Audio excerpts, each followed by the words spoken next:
আসসালামু আলাইকুম এভরিওয়ান, রান্নাঘর থেকে তোমাদের সবাইকে স্বাগতম। তো চলে আসলাম আজকে সবার ফেভারিট একটা খাবার নিয়ে, সেটা হচ্ছে বিরিয়ানি, চিকেন বিরিয়ানি। তো প্রথমে আমি চিকেনগুলোকে একটু হালকা লবণ দিয়ে ম্যারিনেট করে রেখেছিলাম আধা ঘন্টার মতো। তো এবার একটু ভেজে নিচ্ছিলাম। বিরিয়ানির সাথে আলু না দিলে ভালো লাগে না, তার জন্য আলুগুলোকে একটু লবণ দিয়ে মাখিয়ে রেখেছিলাম। এবার হালকা করে ভেজে নিচ্ছি। তো এই তো এবার একটা প্যানের মধ্যে তেল দিয়ে তেলটাকে গরম করে নিচ্ছিলাম। তো এবার পেঁয়াজ দিয়ে দিচ্ছি। পেঁয়াজটাকে একটু ভেজে নিব।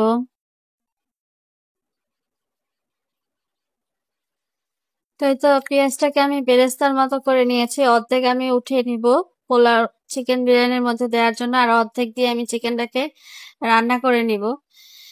তো এই তো আদা রসুন পেস্ট দিয়ে একটু হালকা করে ভেজে নিচ্ছি। এবার পানি দিয়ে দিয়েছি মশলা কষানোর জন্য। এখানে দিয়ে দিচ্ছি বাদাম বাটা। এবার টক দই দিয়ে দিচ্ছি।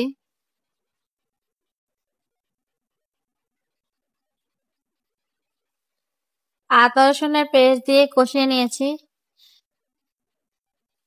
এবার দিয়ে দিচ্ছি, এটা হচ্ছে দারচিনি, এলাচি, সব মশলা আর কি একসাথে ব্লেন্ডার করে দিয়ে এবার দিয়ে দিয়েছি। এবার কষিয়ে ভালো মতো কষিয়ে আলুটাকে ছেড়ে দিচ্ছি। আলুটাকে আমি 10 মিনিটের মতো রান্না করে নিয়েছি। এবার চিকেনগুলো দিয়ে ভালোভাবে মিক্স করে নিচ্ছি। এবার এটাকে 10 মিনিটের মতো রান্না করে নিব, তাহলে রেডি হয়ে যাবে পোলাওর সাথে দেওয়ার জন্য। এবার উপর দিয়ে একটু ঘি দিয়ে ভালোভাবে নেড়েচেড়ে নামিয়ে নিচ্ছি। তো এই তো এবার পোলাও রান্না করার জন্য প্যানের মধ্যে আমি তেল গরম করে দিয়ে দারচিনি এলাচি দিয়ে দিয়েছি। এবার পেঁয়াজ কুচি দিচ্ছি। পেঁয়াজটাকেও ভেজে নিব। একটু লাল লাল করেই ভাজবো, যেহেতু আমি পোলার মধ্যে দিচ্ছি। তো এই তো এবারে অল্প করে আদা রসুন পেস্ট দিচ্ছি, যেহেতু আমাদের চিকেনের মধ্যে আদা রসুন দিয়ে রান্না করা আছে অলরেডি। তো এবার পানি দিয়ে দিচ্ছি পোলাওর জন্য। আমি 1 কেজি চালের পোলাও রান্না করছি। এখানে আমি 2 কেজির মতো পানি দিয়েছি, আর আধা কেজির মতো দুধ দিয়ে দিচ্ছি। তো এবার এই তো পানিটা বলক চলে এসেছে। এবার আমি চালগুলো দিয়ে দিব। আগে থেকে আমি চালগুলো ধুয়ে ক্লিন করে একটা জালের মধ্যে ঝরিয়ে নিয়েছি।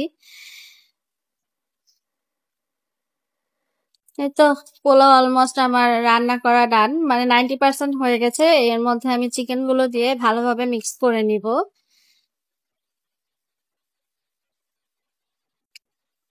তো মিক্স করা হয়ে গেছে, আমার রান্নাও অলমোস্ট ডান। তো এর উপর দিয়ে আমি যে আগে থেকে পেরেস্তা করা রাখা ছিল এইটা দিয়ে দিচ্ছি, আর উপর দিয়ে একটু ঘি দিয়ে দিচ্ছি। তো এই তো রান্না করা ডান। আমাদের রেসিপিগুলো তোমাদের কাছে কেমন লাগে কমেন্ট করে জানিও, আর লাইক করতে ভুলো না, আর সাবস্ক্রাইব করো। আমাদের চ্যানেলটাকে সাবস্ক্রাইব করে আমাদের পাশে থেকো। ধন্যবাদ।